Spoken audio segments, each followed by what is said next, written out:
motor e gráficos de barras. Todos têm sua finalidade para ajudar a interpretar, visualizar os dados, comparar a evolução no conjunto de dados. Estou falando de estatística. Fala galera, tudo bem com vocês? Hoje é sexta-feira, né? Dia da sofrência e sextou com S de saudade, gente. Saudade de vocês, né? Das aulas. Então, hoje é dia de aprender estatística, né? Conhecer os tipos de gráfico. Vai ser uma aula muito bacana, tá bom? Então vem comigo, sejam bem-vindos. Então, pessoal, para iniciar a nossa aula, né? Estou com uma certa dúvida. Eu quero saber qual é o time que tem maior torcida na sala de aula. Eu acredito que seja o Palmeiras, né?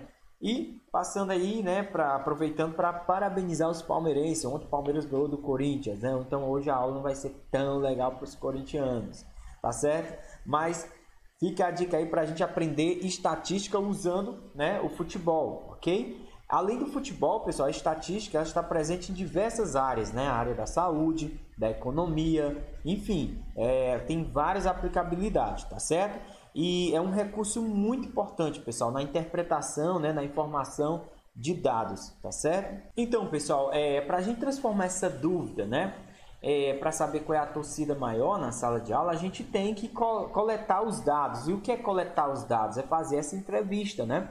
Então, a gente escolhe o universo, né, a população, no caso, a gente pode escolher o 8º ano e fazer com todos os alunos, já que a população é pequena. Agora, se você quisesse ter uma noção da escola toda, você poderia pegar 5 alunos de cada sala, aí você ia ter uma amostra, tá bom? Mas como a gente vai trabalhar só com o 8º ano, então você pegou a população toda, todos os alunos do 8º ano, tá certo? E aí a gente vai fazer a contagem. A gente pode separar meninos e meninas, tá certo? Então, a gente tem esses 3 times aqui, ó.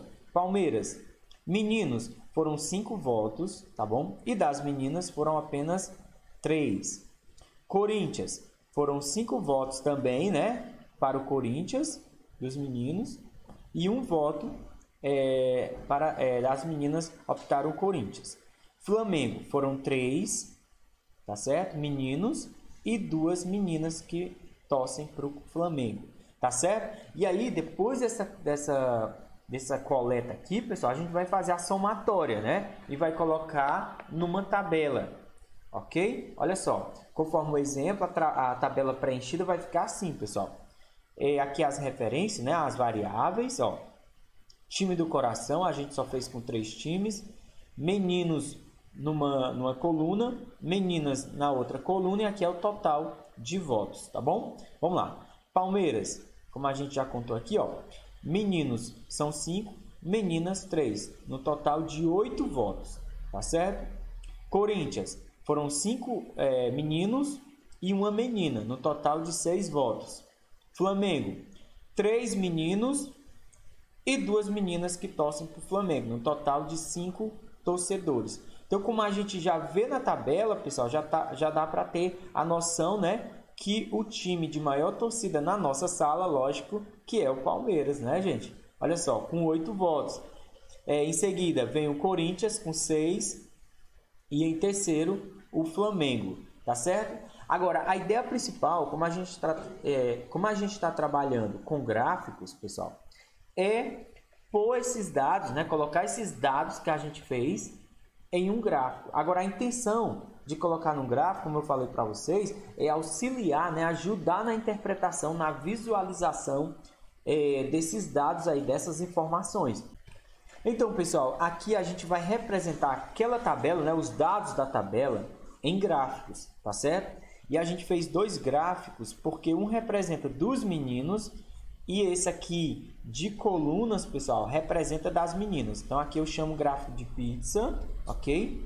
Ou gráfico de setores, que a gente vai trabalhar nas próximas aulas, como construir um gráfico desse, tá bom?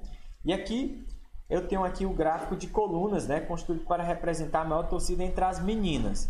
Como vocês percebem, pessoal, quando a gente põe os dados no gráfico, fica melhor de visualizar, né? A informação chega com uma forma mais dinâmica, ok? Ela chega mais direta ao leitor, ok? Observe aqui, ó, nós temos esses setores são iguais, né? Até porque, se você voltar aqui, ó, para a coluna, pessoal, só um instante, ó, deu empate aqui, tá bom? A torcida do Palmeiras e do Corinthians deu empate em relação ao voto dos meninos, tá bom? Foi 5 e 5. Então, lógico que a porcentagem aqui vai ser igual também, ó.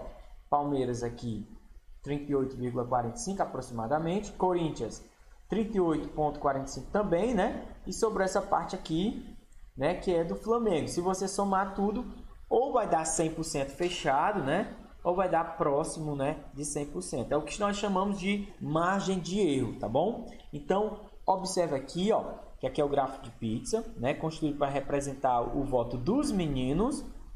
E aqui, pessoal, gráfico de barras, ele fica bem claro aqui também a informação que o Palmeiras tem maior torcida também entre as meninas, tá certo? Em segundo, vem o Flamengo e em terceiro, o Corinthians, tá bom? Observe. Então aí, gente, a importância dos gráficos, né? Você fez aí vários processos, você tinha dúvida, tá certo? Depois você foi coletar os dados, né? Escolheu uma população, escolheu a população, escolheu o universo onde vocês iriam pesquisar. Depois vocês fizeram a contagem, colocou em uma tabela, né, para organizar. E por fim, a gente coloca em um gráfico, tá bom? Vamos continuar aqui, galera, ó. Então, mais uma vez aí, né, comemorando aí a vitória de ontem. Palmeiras 2-0 no Corinthians, pessoal. Então, pessoal, continuando nossa aula, a construção de um gráfico, como você já sabe, vem a partir de uma tabela, né, das informações, enfim.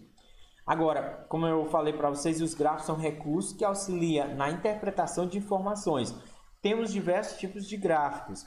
Observe que aqui nós temos, ó, gráfico de barras, blocos ou colunas. Ele tem sua importância, né? Sua finalidade, né? Ele pode ser, gente, ó, de barras duplas, né? Pode vir individual também, pode vir 4 colunas, enfim, vai depender aqui, pessoal, do conjunto de dados. Por exemplo, se eu estiver comparando só 2 barras, eu posso imaginar um problema parecido com esse aqui, ó. Por exemplo, por cidades, né? Cidades da região norte, Bela Cruz, quem possui celular, quem não possui. Aí você pode juntar as 2 barras para representar quem tem, quem não tem, tá bom? Então você só tem 2 conjuntos de dados aqui referente a uma cidade só, beleza? Então eles são muito importantes, né, na informação. Eles têm a função, pessoal, de comparar. Ele é mais fácil você comparar um valor de outro, né? Uma informação de outra, beleza? Então, vamos para outro tipo de gráfico. Esse aqui a gente já falou, né? Que é o gráfico de pizza ou o gráfico de setores. Esse aqui é o que a gente vai trabalhar mais na próxima aula, né? Como construir um gráfico de setores. Você acha que é só dividir aqui os setores do jeito que quer? Não. Tem a ver o quê? Com o ângulo aqui, ó. E aí a gente vai usar uma regrinha de 3, né? A gente vai ver isso aqui direitinho na próxima aula. Mas para ter uma noção, pessoal, ó, a circunferência completa tem quantos graus? Muito bem, 360 graus. Se a circunferência toda tem 360 graus, você vai comparar em termos de porcentagem 100%, né? A metade forma um ângulo de quanto, pessoal? A metade forma um ângulo de 180 graus. Então, quando eu me refiro a metade em porcentagem, é 50%. Então, 50% é um ângulo de 180 graus, que é um ângulo raso, né? Deixa eu ver, 25%. 25% é um quarto. É um quarto da circunferência, ou seja, forma um ângulo de 90 graus. E aí, por essas informações que a gente tem, a gente pode sim saber quantos graus tem outros tipos de porcentagem. É só fazer a regrinha de 3. Então, o gráfico de pizza, ele pode visualizar, né? Tem essa facilidade aí da visualização do leitor, né? Como um todo, né, gente? Nele o círculo, como eu falei para vocês, representa o 100%. E cada setor, né? Cada partezinha dessa aqui representa uma porcentagem do círculo, beleza? Então é muito útil, muito importante esse tipo de gráfico aí em relação às informações, tá certo? E aqui nós temos um gráfico de linhas, né? vocês também devem já ter visto nos jornais. Enfim, ele também é muito útil, tá certo? Principalmente para acompanhar a evolução, por exemplo, de uma empresa, né? Das vendas de uma empresa. Você, por exemplo, pode comparar duas empresas, né? Empresa A e empresa B. A empresa A pode ser essa linhazinha azul, a empresa B pode ser a linha vermelha. Aí você pode comparar. Ou falando de empresa, pode comparar dois produtos, qual é o que está mais vendendo. Enfim, esse tipo de gráfico ele é muito importante para você acompanhar, né, o crescimento, a evolução, certo? De uma certa grandeza, tá certo? Então vem comigo aqui, ó.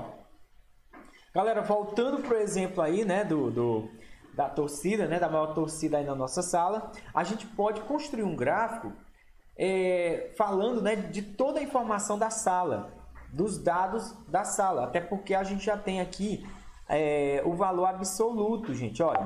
Então aqui, ó, a gente já tinha essa tabela, certo? Nós temos o total aqui de torcedores do Palmeiras da sala inteira, que é 8, do Corinthians é 6 e do Flamengo é 5. Então a gente vai trabalhar com o total, tá bom? A gente não vai mais trabalhar separadamente, até porque a gente já fez o gráfico de cada um, né? Dos meninos e das meninas. Agora a gente vai saber geral, né? Da turma toda. Então a gente vai fazer o que para descobrir essas porcentagens? A gente vai calcular, pessoal, a frequência relativa. Como é que eu calculo a frequência relativa? É dividir, por exemplo, primeiro você tem que saber quantos alunos tem na sala. A gente vai somar aqui, vai dar 19, né? Então, o que a gente vai fazer? Divide os torcedores do Palmeiras aqui, que é 8, dividido por 19 e multiplica por 100. Aí vai dar aproximadamente o quê? 42%, tá bom? Agora, 6 dividido por 19, depois multiplica por 100, vai dar quanto? 32%, né? Que é os torcedores do Corinthians. E por último, 5 dividido por 19, depois multiplica por 100, vai dar 26. Então aqui nós temos um gráfico geral e dá para a gente concluir que a maior torcida realmente é do Palmeiras da sala inteira, com 42%. Em seguida vem o Corinthians com 32% e o Flamengo em terceiro com 26%. Se você somar tudo aqui, pessoal, observe que vai dar 100%. Então, pessoal, vamos para o exemplo, tá bom? Foi tirado do livro de vocês, então essa questão não vai ser preciso resolver. Então, muita atenção no enunciado, ok?